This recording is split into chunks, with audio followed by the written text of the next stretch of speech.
Abra a sua Bíblia em Apocalipse, capítulo de número 2, a partir do versículo de número 12, e nós vamos ler juntos. Diz assim: ao anjo da igreja em Pérgamo, escreve: estas coisas diz aquele que tem a espada afiada de 2 gumes. Conheço o lugar que habitas, onde está o trono de Satanás, e que conservas o meu nome, e não negaste a minha fé, ainda nos dias de Antipas, minha testemunha, meu fiel, o qual foi morto entre vós, onde Satanás habita. Tenho, todavia, contra ti algumas coisas, pois que tens aí os que sustentam a doutrina de Balaão, o qual ensinava a Balaque a armar ciladas diante dos filhos de Israel para comerem coisas sacrificadas aos ídolos e praticarem a prostituição. Outro sim, também tu tens os que da mesma forma sustentam a doutrina dos nicolaítas. Portanto, arrepende-te, senão venho a ti sem demora, e contra eles pelejarei com a espada da minha boca. Quem tem ouvidos, ouça o que o Espírito diz às igrejas. Ao vencedor, dar-lhe-ei do maná escondido, bem como lhe darei uma pedrinha branca, e sobre essa pedrinha escrito um nome novo, o qual ninguém conhece, exceto aquele que o recebe. Nós continuamos aqui a observar o que estava acontecendo na igreja. Lá em Apocalipse, no capítulo 1, versículo de número 19, o apóstolo João, ele diz que ele estava escrevendo as coisas que ele estava vendo, as que ele estava vendo ali, naquele momento, e algumas coisas que haveriam de acontecer depois destas. E aqui, quando nós vamos vendo cada uma destas igrejas, nós continuamos neste mesmo propósito: olhar para o passado, para as coisas que aconteceram, olhar para o presente, para nós fazermos uma avaliação de como nós estamos, e olhamos para o futuro, para que nós não venhamos a cometer os erros do passado e possamos corrigir os erros que porventura estejamos cometendo no presente. Então nós olhamos para o futuro nessa expectativa de ampliarmos a nossa visão.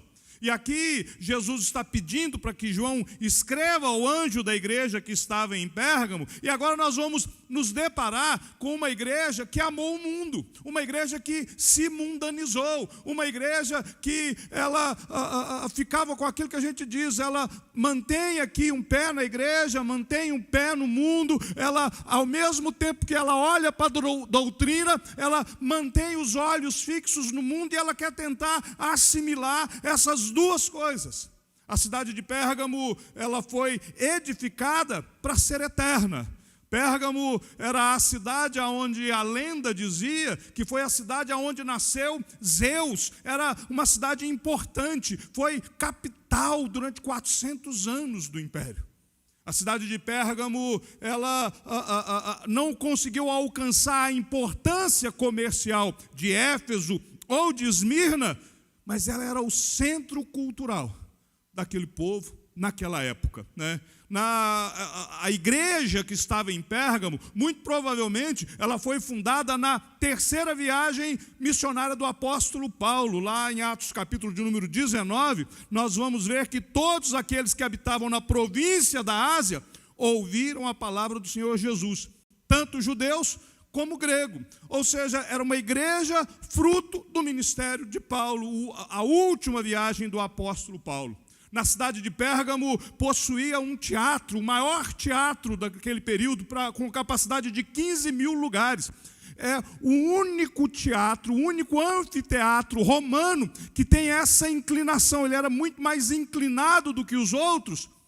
E ainda nos dias de hoje, nas ruínas, se percebe, ele tem uma acústica perfeita. Ele foi construído para que pelo menos 15 mil pessoas, sem uso de microfone, sem uso de nada de amplificação, pudesse ouvir perfeitamente aquilo que era dito naquele lugar. É na cidade de Pérgamo que foi criado aquilo que nós conhecemos como pergaminho. O nome pergaminho é porque vem de Pérgamo. Na antiguidade, para as pessoas poderem escrever, eles utilizavam o papiro. Mas quando chega nessa época, o papiro era algo muito escasso, porque a produção dele era muito difícil. Então, curtindo peles de animais, de forma especial cabras, ovelhas, usavam couro de outros animais, mas eles curtiam isso, preparavam aquele couro, e agora se criou um meio mais duradouro para se poder fazer a escrita. Era o pergaminho, né? Esta província, né, era uma cidade cheia de templos, né, cheia de palácios reais, né? Havia um grande templo dedicado a Esculápio, né, que é, de certa forma, o patrono da medicina. Era o deus serpente, né? Porque se acreditava que a medicina ela estava envolta em encantamentos, a cura era algo mais ou menos mágico, né? Então o símbolo do deus Esculápio é uma serpente. E é aqui, né, que está este grande templo de Esculápio. Aqui havia um grande templo dedicado a Zeus, né? Como eu disse, acreditava-se na lenda que Zeus havia nascido nessa cidade. E ele era conhecido, esse templo, né, de 41 metros por 31, feito no alto da montanha, né, ele era conhecido como o trono de Zeus. Mas os cristãos o chamavam do trono de Satanás. E é esta a referência que Cristo faz. Eu sei o lugar onde você habita, é aonde está o trono de Satanás. Zeus era a maior divindade da mitologia grega, os romanos o conheciam por Júpiter, né? E ali era considerado terra sagrada. Pérgamo era considerado terra sagrada por tudo isso. Por um lado, nós podemos dizer que Pérgamo guardou a sua fé. Por isso nós podemos ver traços de sua fidelidade. Por isso nós vamos ver o elogio de Deus, dizendo que eles não negaram a fé, que eles foram testemunhas no momento de grande perseguição. Mas por outro lado, nós vamos ver que esta igreja, ela ama as coisas que há no mundo, né? Então, é para esta igreja que João está escrevendo da parte de Cristo uma carta, né? Ao anjo da igreja, ao líder da igreja, ao pastor da igreja em Pérgamo. Escreve. E ele então vai dizer, Jesus vai se apresentar no versículo de número 12, né? Estas coisas diz aquele que tem a espada afiada de 2 gumes. Né? É uma referência muito clara à palavra de Deus. Lembra que lá em Apocalipse capítulo 1, fala que Cristo está andando entre os candeeiros, né? Ou seja, Cristo andando entre os candeeiros, está agora a observar a igreja de Pérgamo, e ele então está observando esta igreja mediante a santa e gloriosa palavra de Deus, que é viva, que é eficaz, que penetra até o ponto de dividir alma e espírito, juntas e medulas, que é apta para discernir e julgar os pensamentos e propósitos do coração. Cristo se apresenta desta forma, ele chega para esta igreja e fala assim: olha, eu estou com a espada afiada de 2 gumes, eu vou passar sobre vocês, para que vocês sejam examinados, para que vocês sejam julgados de acordo com aquilo que está revelado. Ele está olhando e dizendo: eu vou olhar as suas ações de conformidade com o verdadeiro evangelho, de conformidade com aquilo que está escrito. Não vou olhar os intentos do seu coração, eu vou te julgar de acordo com o desígnio de Deus, né?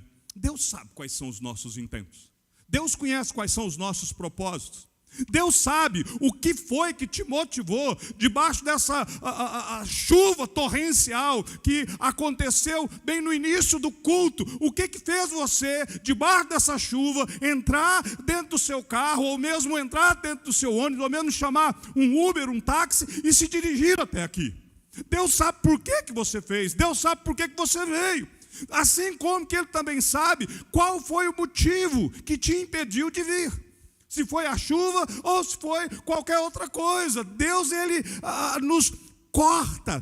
Por isso que esta espada de dois gumes, ela discerne, ela julga tanto os pensamentos quanto os propósitos do coração.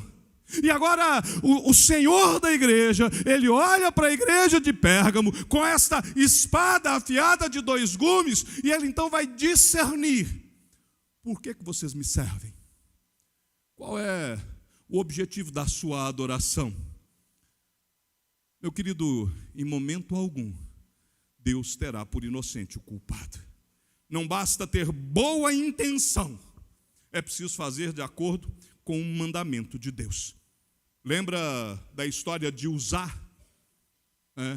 Davi ia transportar a arca, e a arca foi colocada em cima de um carro de boi. E ali no meio da estrada, por causa do balanço, dos buracos, de repente a arca ia cair ao pó. Mas havia um mandamento de Deus. E o mandamento dizia que não se podia tocar na arca. Quando a arca ia cair, Uzá estende a mão e toca na arca. Quando ele toca na arca, ele é fulminado. O intento do coração de Uzá, o propósito do coração de Uzá, para nós, era um propósito até justo. Qual era? Não deixar a arca cair. Mas a ordenança de Deus é: não toque na arca. Se tocar, morre. Morreu. Nadab e Abiú, lembra do caso? Nadab e Abiú, eles vão queimar incenso diante de Deus, né? Mas Deus havia dito que quando fosse queimar incenso, era um só e não dois. Deus havia dito que quando fosse queimar incenso, o fogo deveria ser tirado do altar e não poderia ser qualquer fogo. Mas eles, incenso é incenso. Nós queremos adorar. Fogo é fogo, é só colocar.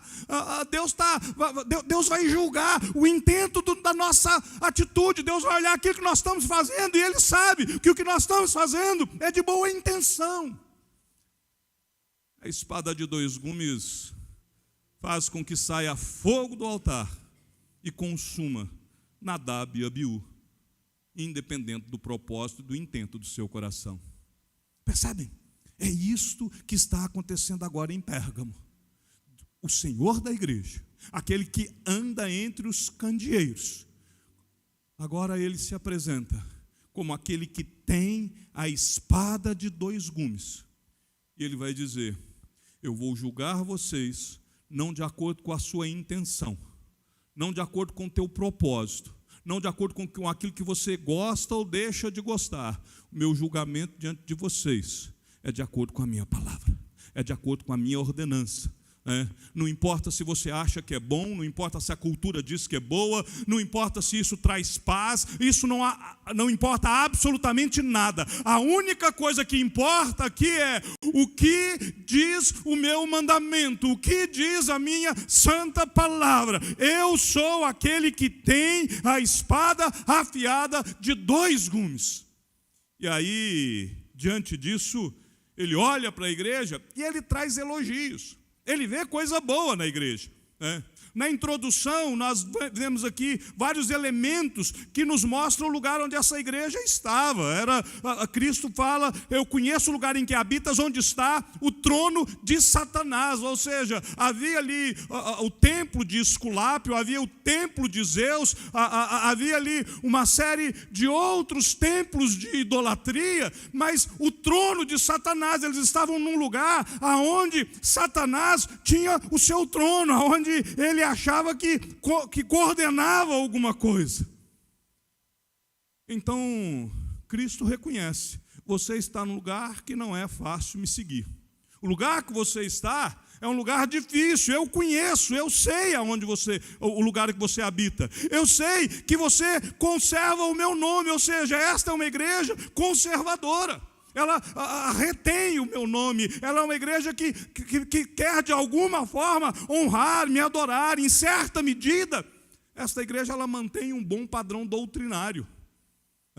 É Cristo que está dizendo: você conserva o meu nome. E mais do que isso, é uma igreja fiel. Ela não negou a fé. Ela foi fiel em não negar a fé a Cristo. E ela cita aqui: quando Antipas, a minha testemunha, o meu fiel. Simeão Metáfaste, um historiador bizantino, ele conta a respeito de como que esse Antipas foi morto, né? Antipas, ele foi escolhido por Domiciano. Muito provavelmente Antipas era o bispo da igreja, o líder da igreja, e ele foi escolhido por Domiciano para ser martirizado e desta forma fazer uma grande ameaça aos cristãos de Pérgamo, né?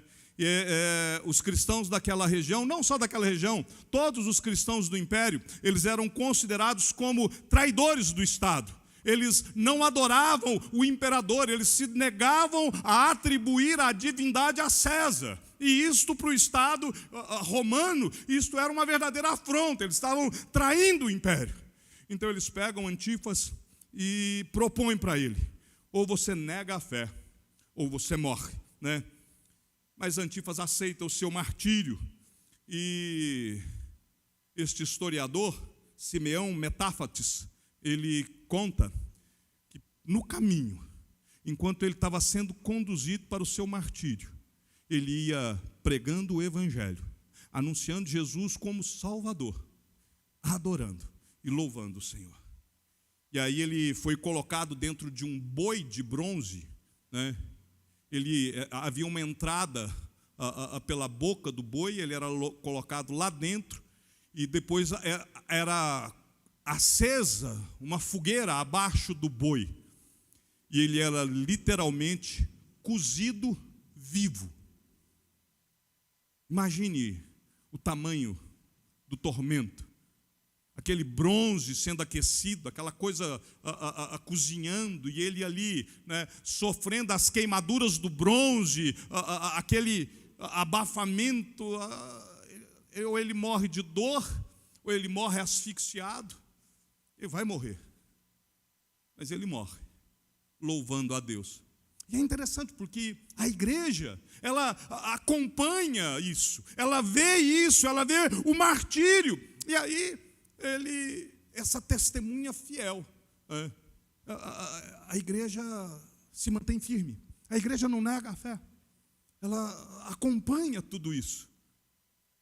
E esse termo, testemunha fiel, literalmente é o mártir fiel.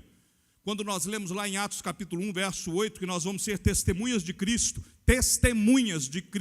após a descida do Espírito Santo, esse termo testemunha literalmente é ser mártir de Jesus. É o mesmo que nós lemos que nós seremos mártires, é o mesmo que nós lemos que nós seremos expostos à morte por causa de Cristo.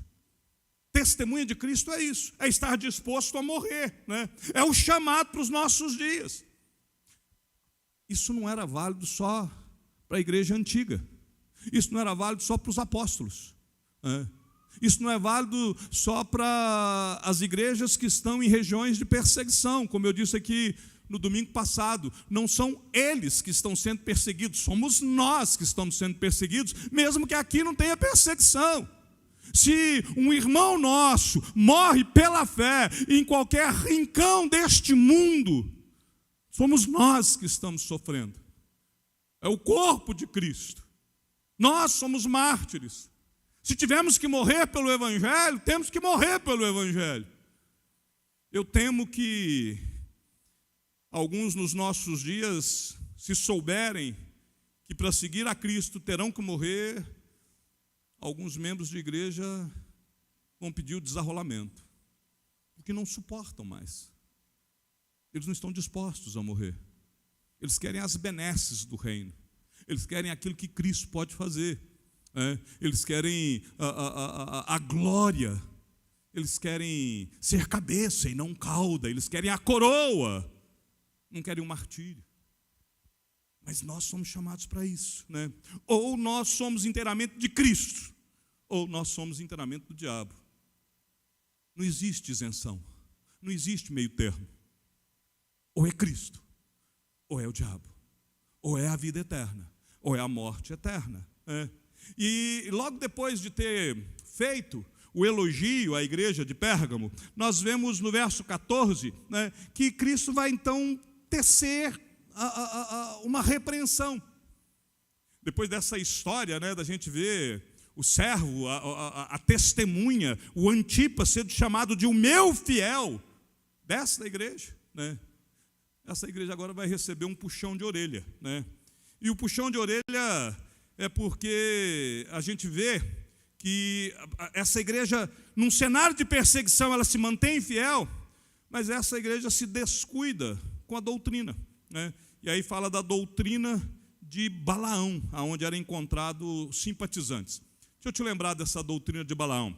Depois, quando você chegar em casa, você lê a partir de Números, capítulo 22, e segue até o capítulo 31, você vai ver quando Balaque chama Balaão para poder amaldiçoar o povo de Israel, e em todo lugar que ele olhava para a nação de Israel, Deus mandava ele abençoar, ele não conseguia amaldiçoar, mas chega no final, Balaão dá um conselho para que Balaque pudesse fazer com que o povo pudesse sucumbir diante de Deus, para que o povo perdesse a bênção de Deus. E ele então instrui para que Balaque se aproximasse do povo, fizesse este povo tomar as filhas em casamento, começar a participar das festas. Ou seja, o povo de Deus estava debaixo da bênção de Deus.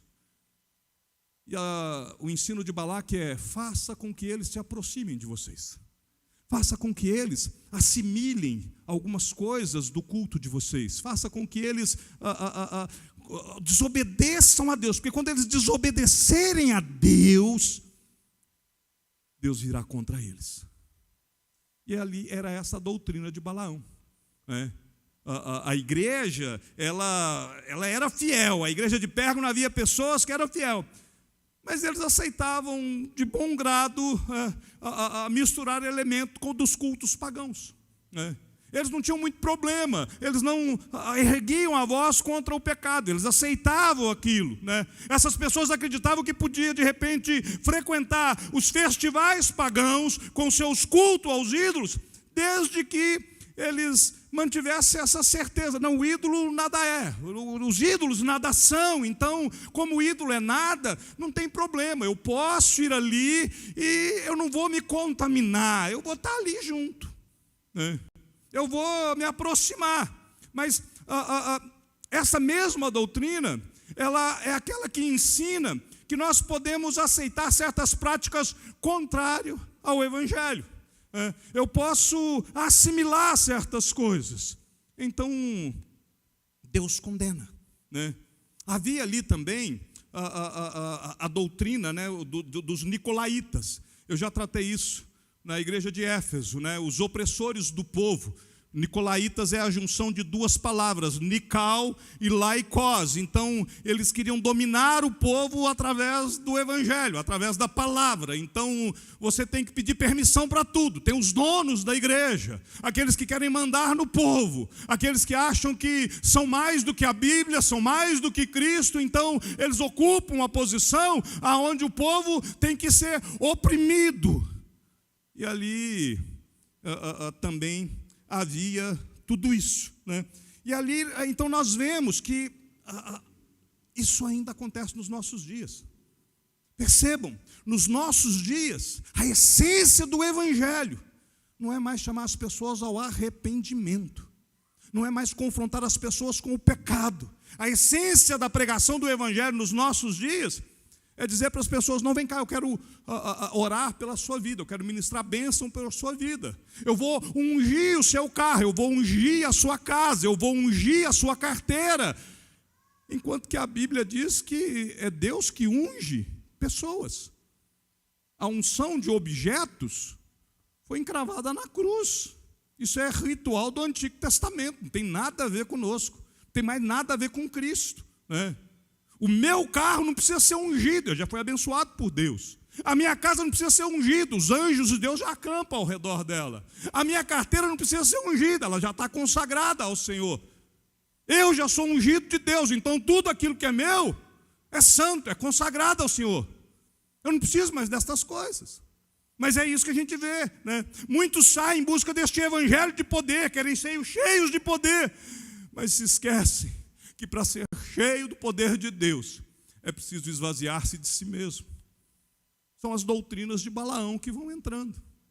São essas similaridades que vão entrando, né? A igreja de Pérgamo, ela cometia o grave erro, ela não negava o nome de Jesus, mas ela também não prestava atenção nas doutrinas destruidoras que iam entrando dentro da igreja. Então era algo mais ou menos assim: vamos juntar todo mundo, né? Vamos viver em paz com todo mundo, né? Na cidade onde estava o trono de Satanás, a igreja estava se adaptando ao costume dos povos, né? Você quer ver algumas coisas mais dos nossos dias? A Bíblia diz que Deus odeia, e a palavra é esta mesmo: Deus odeia o divórcio. A Bíblia apresenta duas únicas razões, dois únicos motivos aonde é concedido o divórcio. O primeiro motivo é por causa da dureza do nosso coração, na dificuldade que nós, como seres humanos, temos de perdoar, como Deus nos perdoou. Então Ele nos concedeu o primeiro motivo, que é o em caso de adultério, né? Em caso de adultério, por causa da dureza do coração humano, se a gente não consegue perdoar o cônjuge, então Deus fala: neste caso, pode divorciar. O segundo motivo bíblico que nós temos é o abandono inevitável do lar. É quando o descrente, o não crente abandona o lar. Afetivamente, financeiramente, abandona. Quando o não crente abandona o lar, abandona o casamento, então a parte cristã não tem o que fazer, né? Os dois únicos motivos que tem na Bíblia para divórcio. Mas nos nossos dias, o número de divórcio entre cristãos é praticamente igual ao dos não cristãos. As pessoas hoje se separam por incompatibilidade de gênio. Seja lá o que isso quer dizer, porque eu não faço a mínima ideia. Todo casal que sentou comigo falou assim: não, pastor, é porque nós somos incompatíveis. Eu falo assim: mas se vocês eram incompatíveis, como é que vocês namoraram, noivaram e casaram? Então não havia incompatibilidade, né? Então assim, é só desculpa. As pessoas hoje arrumam desculpas e querem criar costumes. A Bíblia ainda condena, Deus ainda odeia o divórcio. Mas essa doutrina de Balaão tem entrado dentro da igreja, né? O número de pastores divorciados, né, em qualquer denominação, é assustador. Assustador. Por quê? Doutrina de Balaão, né? Mas Deus condena casamento de crente com incrédulo. Deus condena. Eu não celebro. Já fica avisado a juventude, os jovens que estão namorando, arrume namorado crente. Se quiser que eu celebre o casamento. Se não quiser, né? Porque a Bíblia fala que não há comunhão de luz com trevas. A Bíblia que diz, não sou eu. Como é que eu vou fazer uma cerimônia de casamento falando: Senhor, abençoa aquilo que o Senhor disse que não vai abençoar? Não tem jeito. Eu não posso. Eu não tenho como fazer isso. Se eu fizer isso, eu vou ser hipócrita. Eu estou falando para Deus, falou assim: olha, não tem comunhão. E eu falo: Senhor, abençoa. Não dá. Pastor, eu casei com incrédulo antes de eu me converter. Você fez isso em outro tempo. Você vai orar agora, pelo seu testemunho, Deus vai, em nome de Jesus, salvar o seu cônjuge. Mas a parte crente santifica o lar. Isso vale para quando você casou antes de se converter. A Bíblia continua condenando. Mas o número de pessoas Hoje, quando fala isso, alguns ouvindo isso hoje vão dizer, não, o pastor é radical, quadrado. Não, é a Bíblia, né? Doutrina de Balaão, né? Deus condena, continua condenando o sexo antes do casamento. Ainda está valendo. Deus não mudou. Ninguém entrou com recurso diante do Supremo Tribunal Divino para cair esse artigo. Está lá. Não defraudeis. Mas hoje, o número de casamento que a gente faz de jovens que já não tem mais mel nenhum, só vai à lua. Porque hoje isso está virando moda, né? E é por isso, né, que essas doutrinas de Balaão vão entrando, né? Deus continua condenando nós não nos associarmos às coisas impuras deste mundo. Deus condena quando nós não nos esforçamos para estar presente no culto. Hebreus capítulo 10, verso de número 25. Não deixemos de congregar. É o que diz a Bíblia. Mas hoje a gente tem as melhores desculpas para não vir ao culto. Doutrinas de Balaão dos nossos dias. Percebem? Olhando para o passado, nós podemos reavaliar o presente e então ampliarmos a nossa visão de futuro. Meus queridos, é esta igreja, né, que o Senhor então dá um conselho. E o conselho é muito claro. O Senhor exorta a igreja de Pérgamo a se arrepender. Arrependimento é mudança de atitude. A palavra usada para arrependimento é metanoia, metatransformação, noia, pensamento. O que está dizendo? Arrependa-se. Mude o seu pensamento, mude a sua atitude, mude o seu jeito, né? A Bíblia ordena, é uma ordem da parte de Deus, é um conselho que vem de Cristo. Aquele que tem a espada de dois gumes, ele diga, arrependa-se. Caso contrário, e o caso contrário me assusta. Se você, ao ler o verso 16 e a parte A do verso de número 17, se você ao ler isso não treme, você precisa buscar Deus.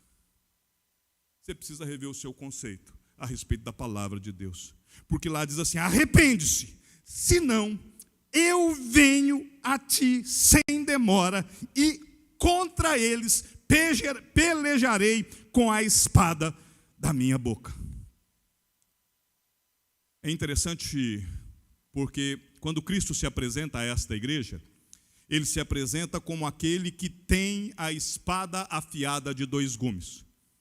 E agora ele não está mais falando desta espada afiada de dois gumes. Agora é a espada que sai da sua boca. Esta agora é a espada da justiça, né?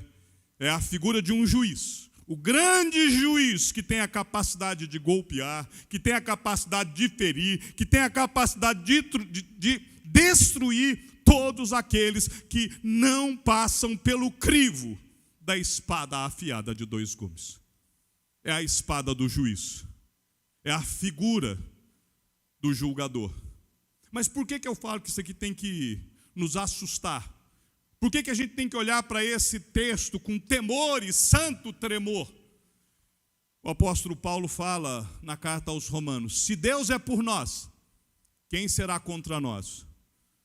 Mas aqui eu fico pensando, se Deus estiver contra nós, quem será por nós? Se aquele que tem a espada afiada de dois gumes, se o juiz de toda a terra está dizendo, arrepende-se, e se você não se arrepender, sou eu que vou contra você, sou eu que vou pelejar contra você, e eu estou levando contra você a espada do juiz. Se você não temer aquele que pode condenar a tua alma ao inferno, então você precisa rever o teu cristianismo, então você precisa rever o teu conceito de Bíblia, então você precisa rever o que você pensa a respeito de Deus, porque o Deus de amor da Bíblia é o mesmo Deus que julga e julgará a sua igreja.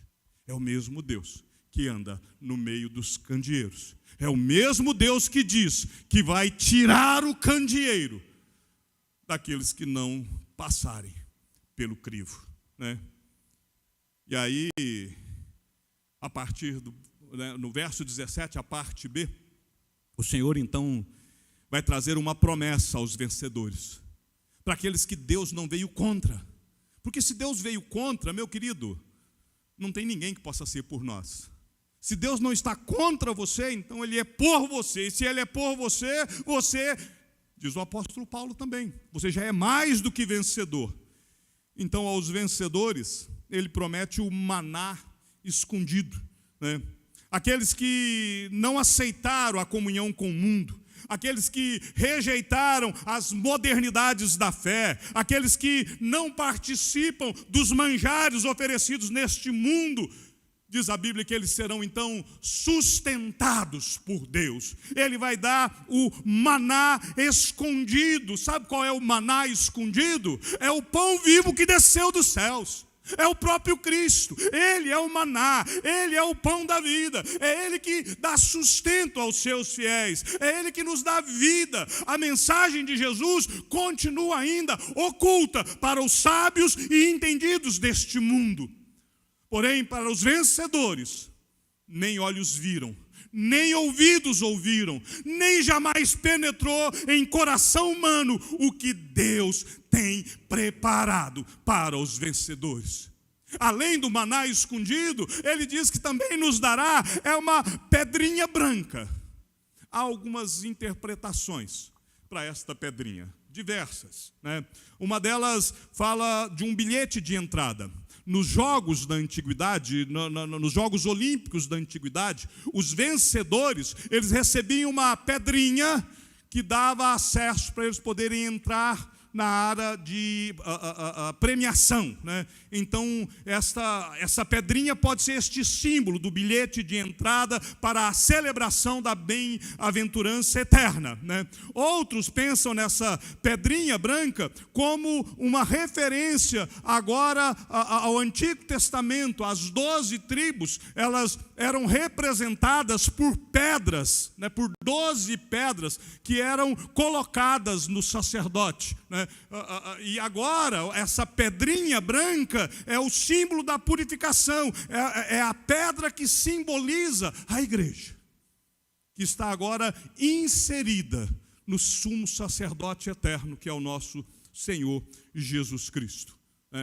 Há uma outra história, também falando dessa pedrinha branca, era que quando, em alguns povos da antiguidade, o pai, quando nascia uma criança, o pai ia até aquele lugar, né? E ao chegar naquele lugar, ele olhava e reconhecia o filho como seu.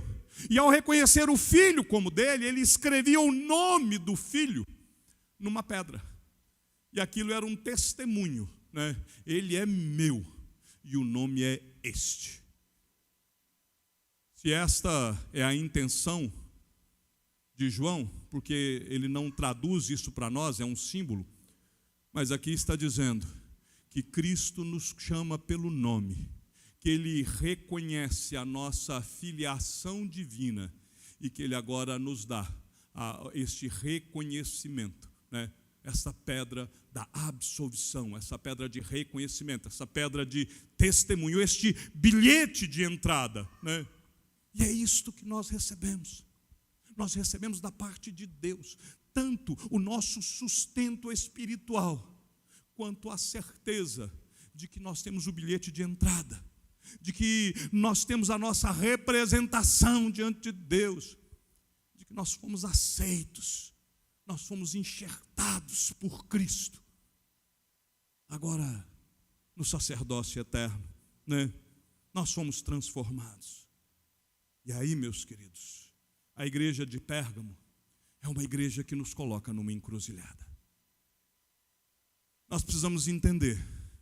A igreja de Pérgamo, ela é elogiada por manter a fé, por manter a confiança em Cristo. Mas você percebeu que isso não basta? Sabe por quê? E isso está muito presente nos nossos dias. Há muitos crentes, Há muitos frequentadores de igreja, há muitas igrejas que têm uma ortodoxia excelente. Eles conhecem a doutrina, a ortodoxia quer dizer isso, né? Eles conhecem a doutrina, eles têm uma boa teologia, eles sabem todos os conceitos teológicos, filosóficos a respeito da fé, né? E quando você vai conversar com eles, eles conhecem a Bíblia, eles conhecem os manuais teológicos, eles conhecem a história da igreja, né? Mas isso não basta, porque eles não têm uma boa ortopraxia. Tem boa doutrina, mas não tem prática, não vive a fé, não tem vida de oração, não tem relacionamento com Deus, né?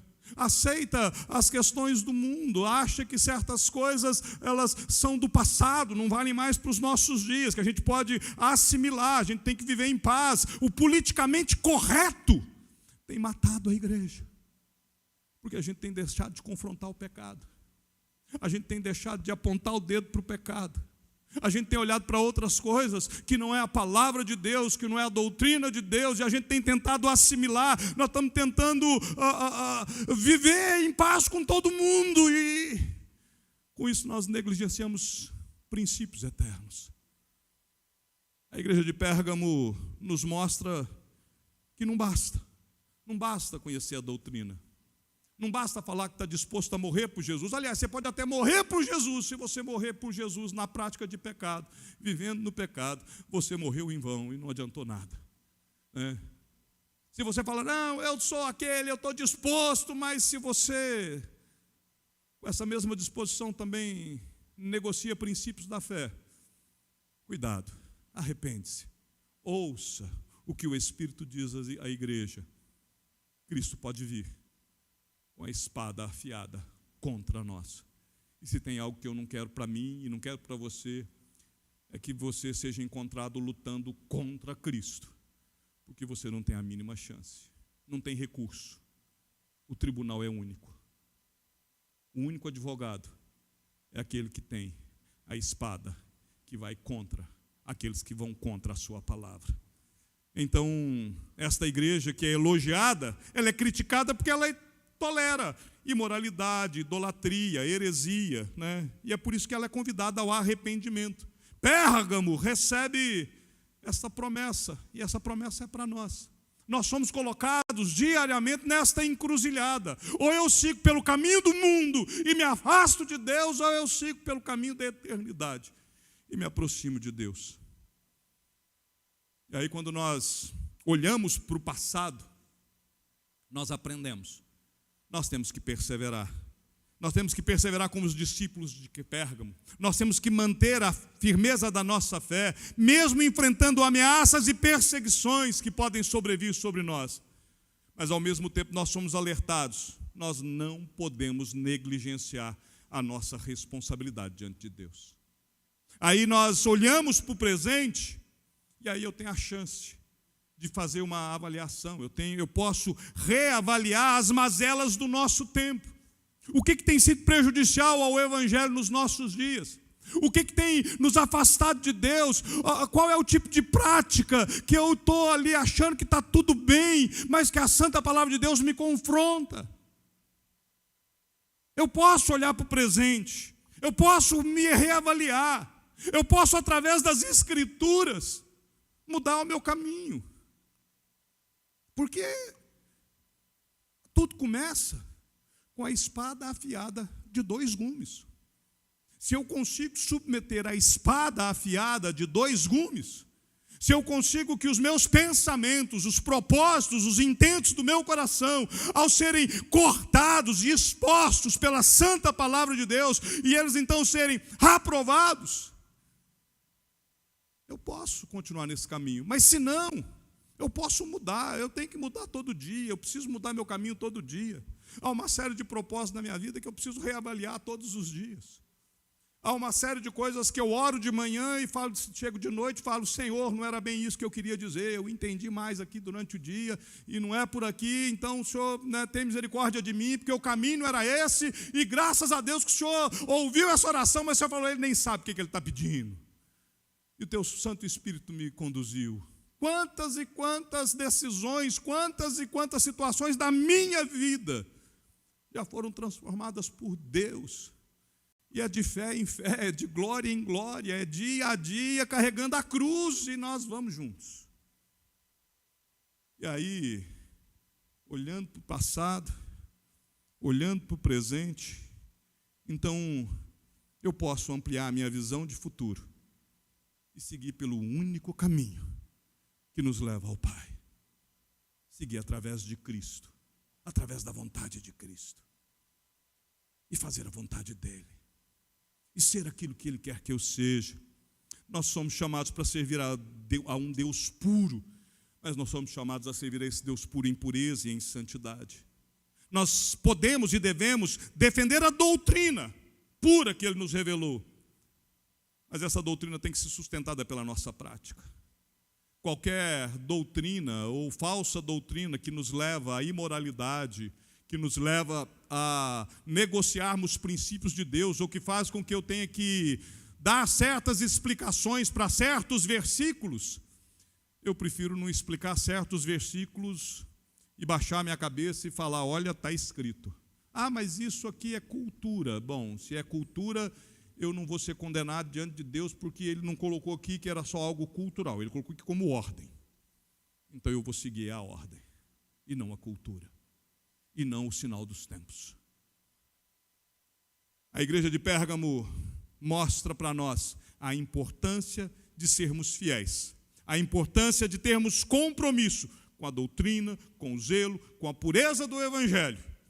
Mas ela também nos mostra a maravilhosa bênção da salvação que os crentes vão desfrutar. A maravilhosa bênção daquele que receberá a vitória da parte de Deus. Ao vencedor. Eu não sei você, mas eu sei que a coroa da vida está preparada para aqueles que são fiéis. E eu espero que você esteja lá. Eu espero que você esteja lá. Eu espero que nós nos encontremos lá.